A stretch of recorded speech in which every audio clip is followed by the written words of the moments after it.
knowledge versus heart.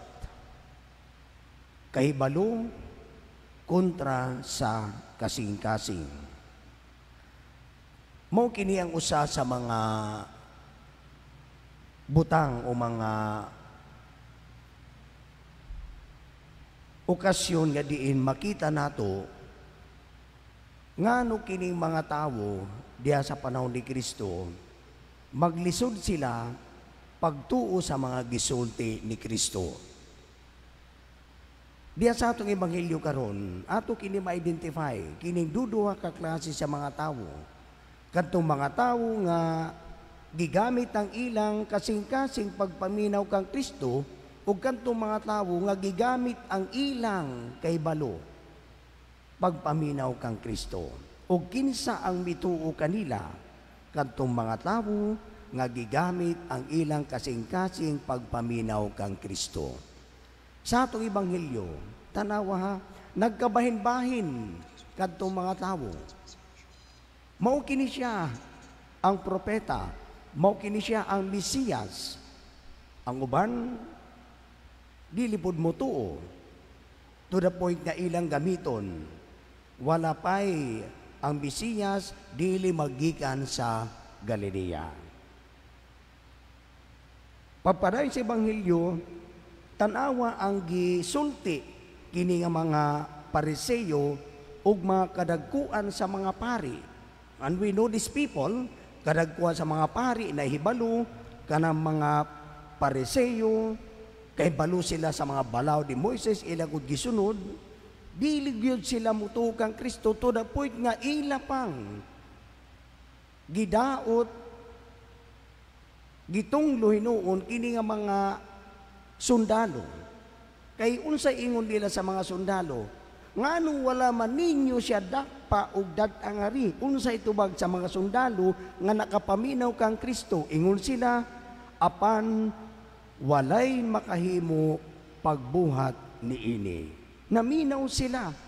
Kini mga sundalo, we know.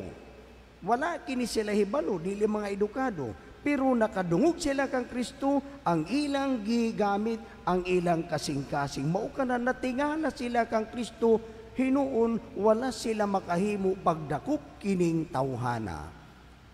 Pero unsay ingong kining mga nahibalo? Wala gyud kay ilang gamito na ilang ulo ang ilang hibalo, dili sila magpalupig kining tawhana nga ilang nailan nga gikan sa Galilea ug anak sa usa ka panday nga makasulti nini mga butanga, malabwan sila sa kaalam sa ilang mga nahibaluan.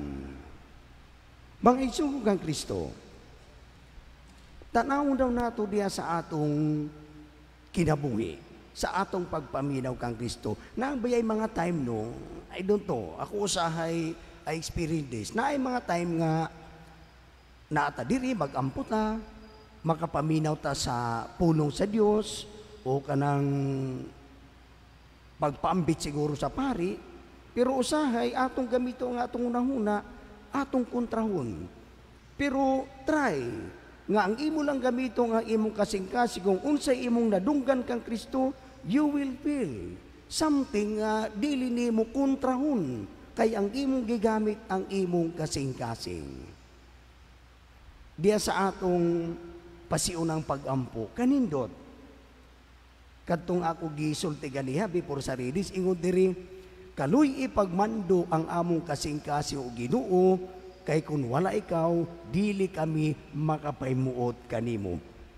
Kaluy ipagmando ang among kasing-kasing Ginoo. See? Kung ang atong kasing-kasing permanente, ang atong gamitong pagpaminaw sa Dios, dili ta maglisod pagsunod sa iyang kabubuton diha kanato. Taking for example, make this concrete. Karong panahon sa Kwaresma, gitawag tang tanan nga mangayog pasaylo, at the same time may balo pagpasaylo.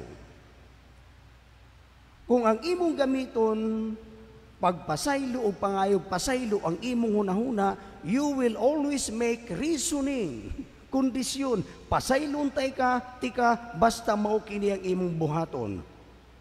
Mangayong og pasaylo kanimo basta dili na kaniana magbuhat og otro. Naa kay permanente rason. Pero kung ang imong gamiton pagpasaylo pangayog pasaylo ang imong kasing-kasing, you will not say anything rather than sorry. Period.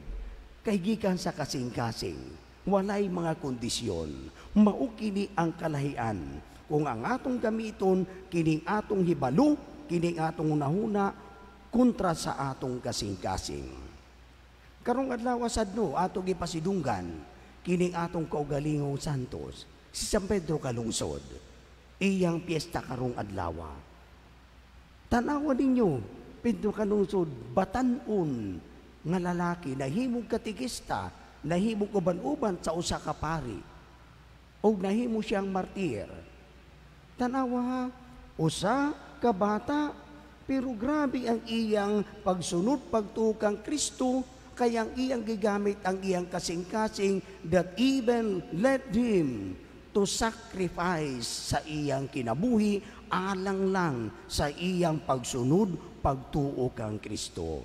Mga isugo kang Kristo, mauunta gihapon kini ang mahimo diha sa atong pagkakristyano, sa atong padayong pagsunod sa atong Ginoong Hesukristo. Palihog malindong.